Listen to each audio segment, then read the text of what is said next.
Oh, timer. There's the skinny boy squeeze. Oh, the skinny boy squeeze. I love it.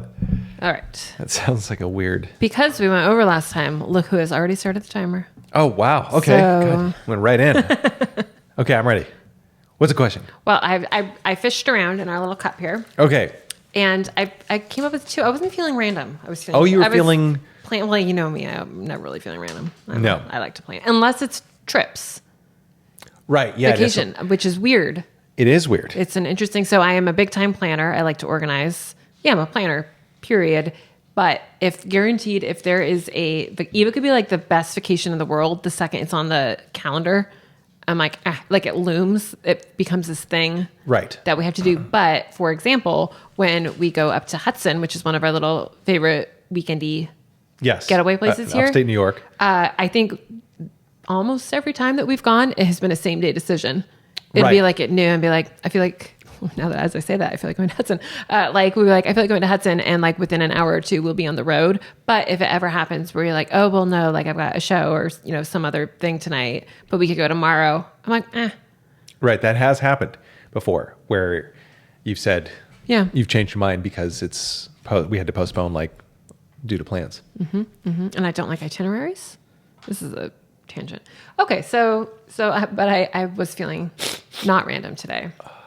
And this question is yours, Anthony. Oh, okay. Do you need help reading it? No, I've deciphered it. Okay. Okay. It says, should creatives have goals? And do you think goals are a help or hindrance to creatives? And I found this one apropos because just yesterday, as I was cleaning up my Dropbox, I had come across it does.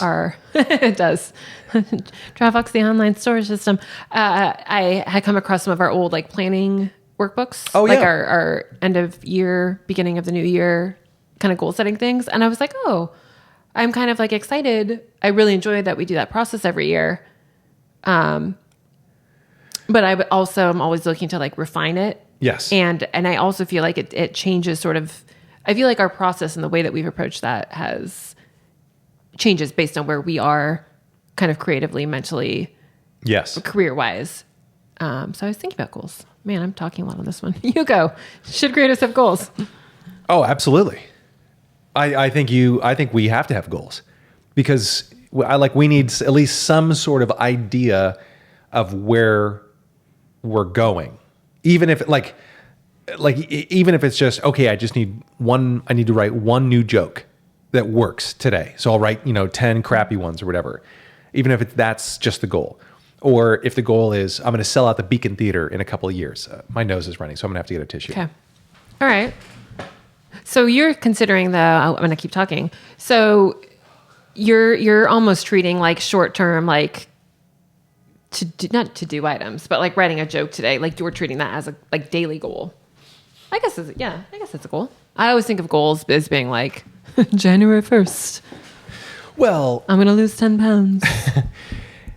Yeah, I mean, it could be as simple as I'm going to write my new hour this year, or I'm going to write my new hour by June so that I can run it, for the next couple of months after that. Or I don't know. I mean, I think having at least an idea of where you want to go is important. You may not get there, or you may get someplace you might have another opportunity that falls in your lap, but at least you have something to measure that new opportunity against. Should I take this, acting gig, which it'll suck up some time, but it might get some exposure, a little heat or whatever, but it might take away from at least then you have something to evaluate it against. Mm-hmm. So yes, I think they're a goal. You think they're a help? Yes. Goals are a help. All right. Wow, there's a big sigh on that one. Yeah.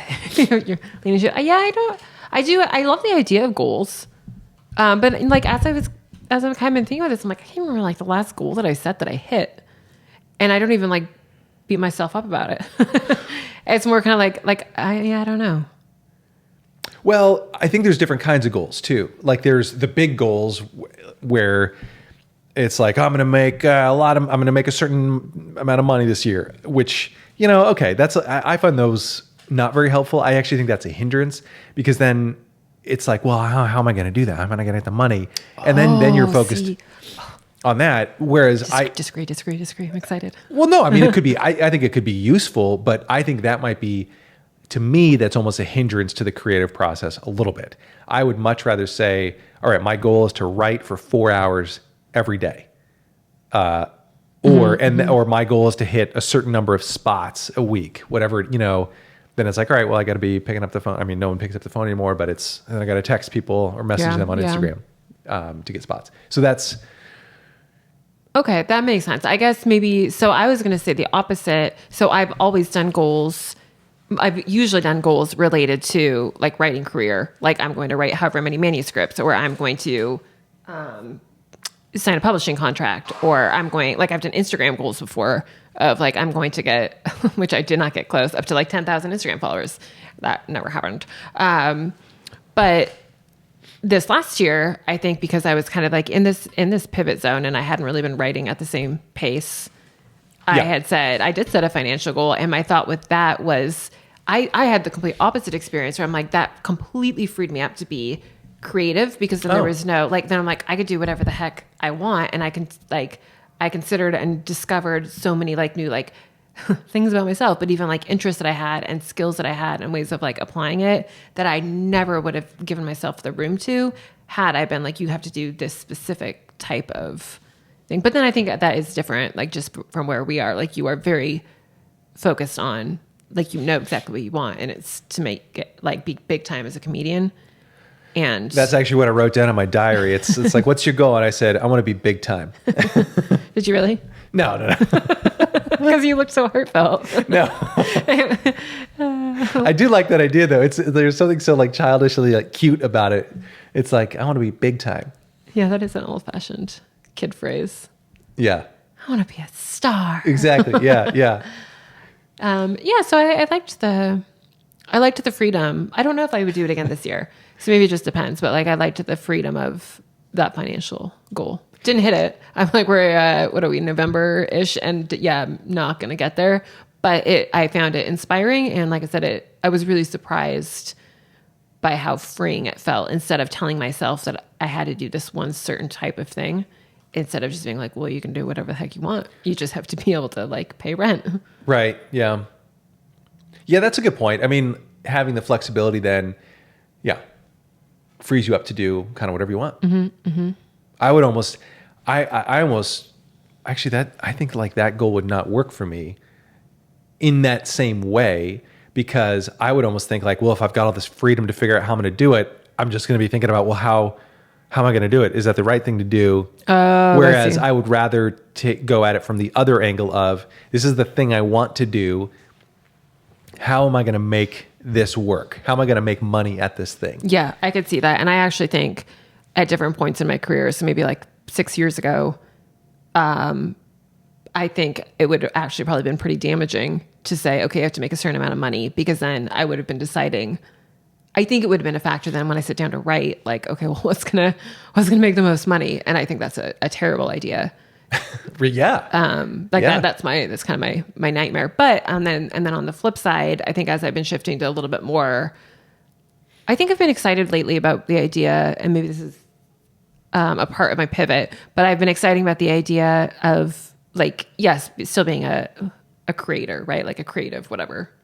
Candid creatives.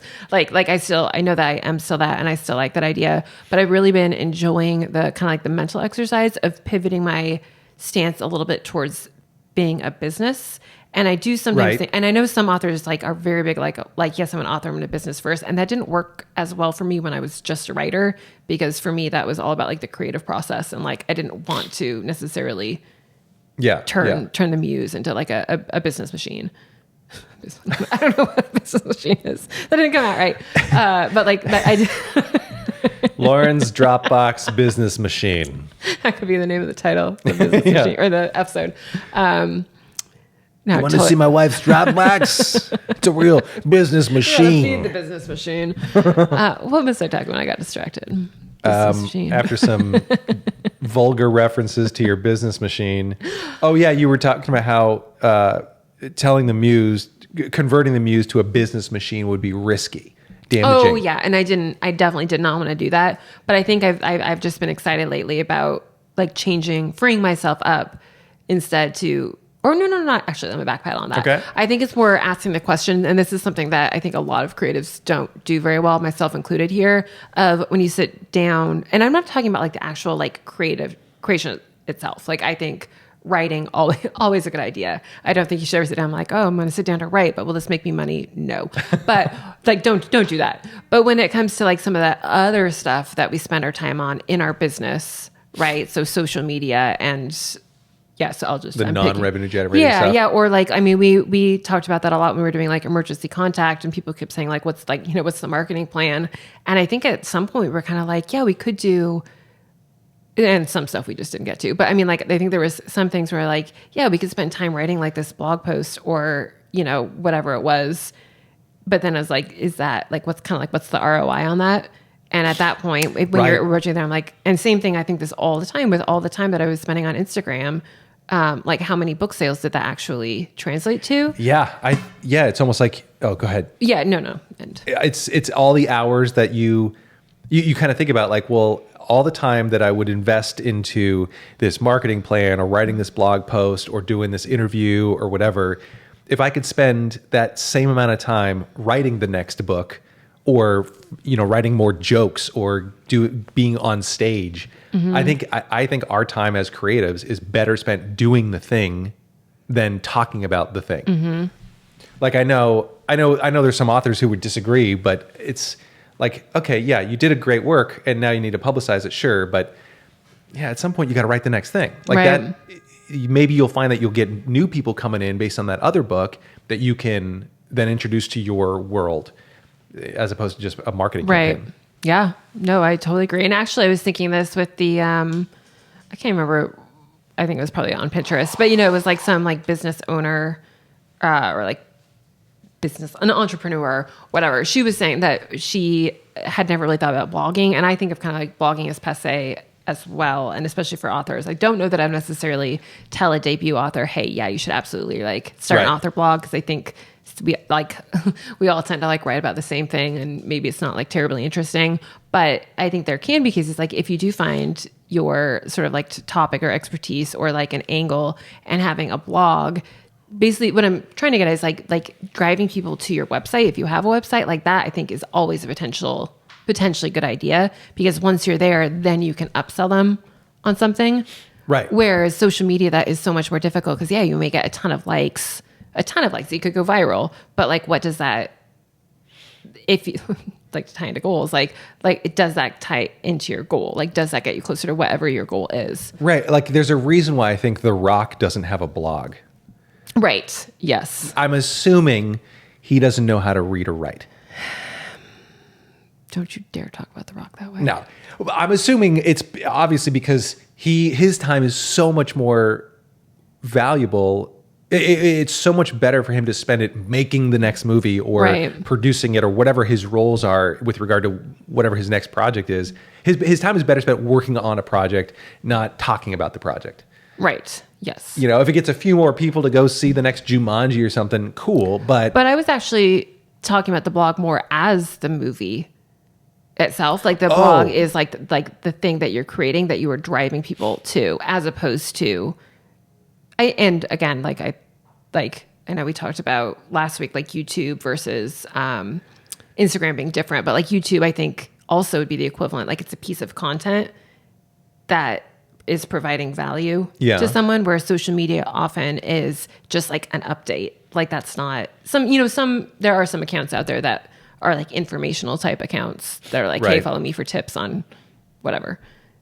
And that I think is different. Cleaning out your Dropbox. But like, I mean, for a lot of people, I don't know that just being active on social media for the sake of being active. So you're saying... I don't know what I'm saying.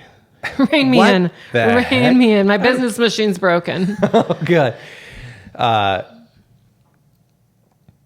Yeah, the business machine needs some lube. It needs some oiling. I was wondering what that pause was. Yeah. I should have known we'd be getting there. Well, the Dropbox. Yeah, that Dropbox needs a little lube. Okay. I didn't mean to jump straight to lube. I meant to go for like the business machine needs some oil. And now it's just, now the business machine is totally off the rails. Now we're going to get flagged for being obscene. And then they start talking about their business machines.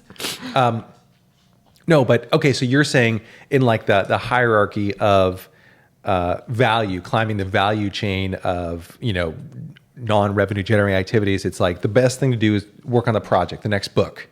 Tell me if I'm wrong here. I'm trying to, Yeah. The next thing below that could be writing a blog post, bringing them to your world, sending out a newsletter, providing some sort of value that way. And the least valuable thing is posting on Instagram. Sort of. Well, so I think, yes. And I would describe it as like whatever your thing is. So like for you, if it's a stand-up act, for me, if it's like a website template or a novel, like that's number one. And then number two, though, I think is this like, this phrase gets so overused, but like content.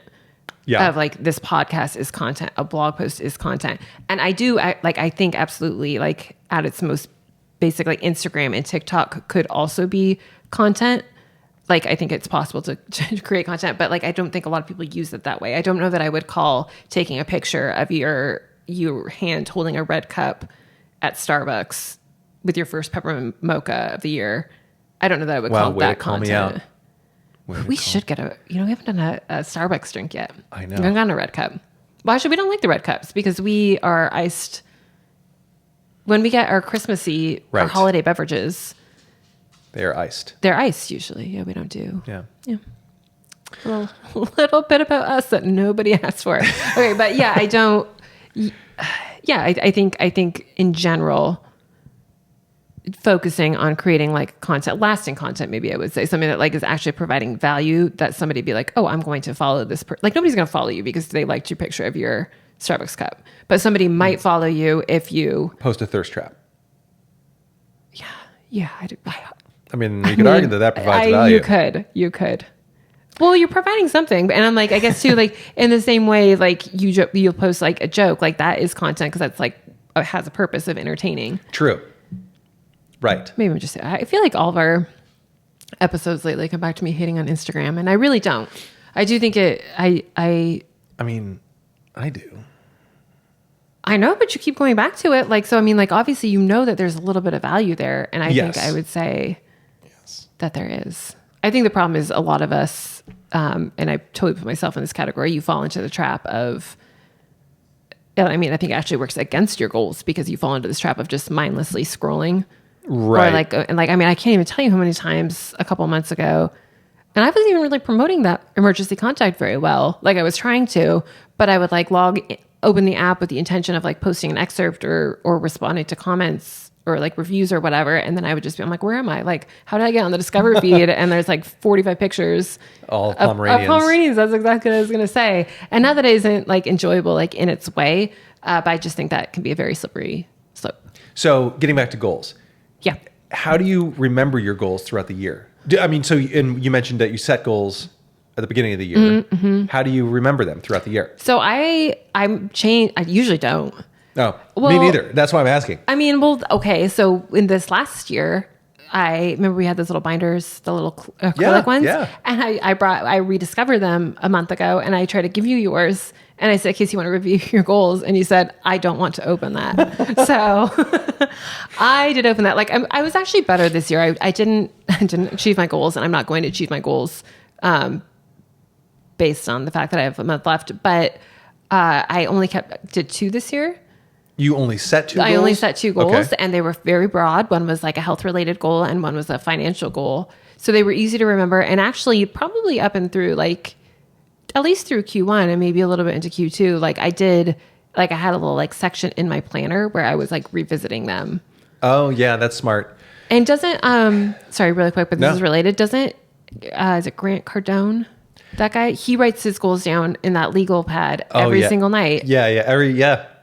Or every morning, whatever. And that would be powerful. His morning page is just like, Grant Cardone's going to be reaching 4.6 billion people by the end of the year. Grant Cardone. Yeah. I mean, I think that probably is a trick with not just creatives, anybody's goals is not forgetting about them. Oh yeah. Keeping it front and center. I had an Apple Note. Actually, I still have an Apple Note with my goals in them, and it's pinned to the top. So I see it every time, and I just close my eyes and scroll right by it. Oh, interesting. Because I don't want to see it. Even though, okay, I will say I am a little bit closer. There are some physical fitness. Who says physical fitness now, unless 8th you're grade PE teachers. Yeah, I was gonna say unless you're like doing the presidential fitness test, which I feel like I could finally do okay at now that I'm 40. I think I could too, but I still can't touch my toes. You can do pull-ups and stuff. I would think I'd do better than I would at. Oh yeah, I could, for sure. I barely could do the arm hang thing, and I didn't even. I wasn't hanging by my chin. I was hanging, Yeah, I feel like well, I don't know. Maybe I did better back then than I could now. I don't know. I couldn't do it back then. I sucked at it. I think they started giving out like the red patches, to all the dweebs that were like, I wish I was a presidential fitness, and they're like, you can be vice presidential. You can You could be an almost. Yeah, you can be a Kamala Harris patch. Well, Okay. maybe you set the wrong goals. Well, like yeah, if you're uncomfortable, you don't even want to open them. Is it because you're so far off, or because you don't want to do them? Both. Okay. And I think one is because of the other. I'm not that far off on the physical fitness ones. God, I said it again. What's wrong with my new goal is to not say physical fitness until January 2024. Okay, so I feel like I'm closer on the fitness. There we go. On the fitness goals. I also wanted either my SAG or WGA card but mostly because I misunderstood the health insurance thing. I only wanted it for the health insurance, but I needed to book a lot of work in order to get it, and I have no desire to do. I mean, I do. It'd be great, but right. I don't. I mean, not the path. That's not the path. Yeah, yeah. So I'm going to be begging out on 42nd Street for money to help pay for health insurance instead of getting my card. Of course. So there's that, and then there was with my financial goal that I'm not hitting. I can help. Right. Yeah. That was. Yeah. And then it was to write more material, and I think I'm actually the closest there. So it is. Wait. So was your goal just write more material, or did you have yourself? It was you had another like specific hour. Oh, that's right. That's right. And I probably added like 45 minutes, maybe 40, 35, if I'm being honest. Like there's some of the stuff in there that I could probably. Bailey farted. She farted? Big time. Oh. Well, it's yeah. Okay. I'm glad my nose is kind of running here so that I can't see it. You are in luck. Okay, or can't smell it. So yeah, that's I don't know. I think it's the reason I didn't want to open up the goal setting book from last year mid-year is because I knew I was so far off track. Yeah. It's almost like I needed more frequent reminders to check in and say I should have Grant Cardoned it and have do it every night or every morning or whatever. At least even a weekly Grant Cardone. And yeah, I wonder if you used, like I use things, I think you sometimes use reminders, but like I wonder if that's something that we could do is like whenever we do our annual review thing. Yeah. Let's do that early this year. Let's do it early. But whenever we do that and whenever we come up with whatever our goals are, like I wonder if we just set daily would be ambitious, but you could do a daily or a weekly or even like a monthly. And just like set up a monthly reminder that has your goals, so it you can't help but have it come up in your face. Right. You can still check it off immediately and not deal with it. But you have to. Yeah, I think that's part of it. Is I'd like to be reminded of it because I'm actually fine changing the goal because I that was gonna be my next question. Is when you're scrolling by, why not just change them? Right. Because now I don't know. I had like add 30% to my bench, squat, and deadlift goals or something. That was a goal. But then I kind of switched my workout plan, and instead of going for 6 reps to count, I started going for, basically, long story short, I switched workout plans. And now it's no longer important to physical fitness plans. My physical fitness plans, Lauren. I'm going to get that blue patch. I'm going to have it. Joe Biden's going to sign it. I'm going to treasure it. Yeah, anyway. I must have been so far off from ever getting that I don't even know what the heck you're talking about with these patches. You don't remember they used to come they used to come into the class and they have like the forms or not the forms. I can't even remember the name because I didn't get one. But what's the word I'm looking for where they sign a piece of paper and give it to you? Certificate? Yes, thank you. They bring in the certificates and they call out all the good boys and girls names and then they go, "Oh, Anthony, here's your red patch and your certificate." I don't know. It was like the Satisfactory or something. It wasn't quite the same deal. Okay, right, so I think we had a long one last time. I think we have a short one this time. Yes, especially because our dog is wanting to go outside, and I think it's going to be a catastrophic diarrhea situation. Did you say catastrophic? I did. Why did you call me out on that? Well, I didn't know if you were going for like crap test, like trying to get the word crap in there. I appreciate that you thought I was going to try to do that because that's a good idea. But no, it's going to be a catastrophic diarrhea. Yeah, we need to do with her intestines and your nose is running. So I know. we're going to call it. I'm not even sick. It's just one nostril. Little allergy flare. My life is so hard. It really is. All Not right. as hard as Bailey's right now. Thanks for listening. Thank Thanks, you so guys. much for Sorry watching. to cut it off short. You can catch us every Tuesday. Yes. Candid Creatives on YouTube and anywhere podcasts can be consumed. You can follow us on Instagram at Anthony Ladon and by Lauren Lane. And I have a YouTube channel. It's just Anthony Ladon. And what else do I need to little plugsies? That's it. Thanks for listening. Thanks for watching. Thanks, guys. We'll catch you next time. Bye. Bye.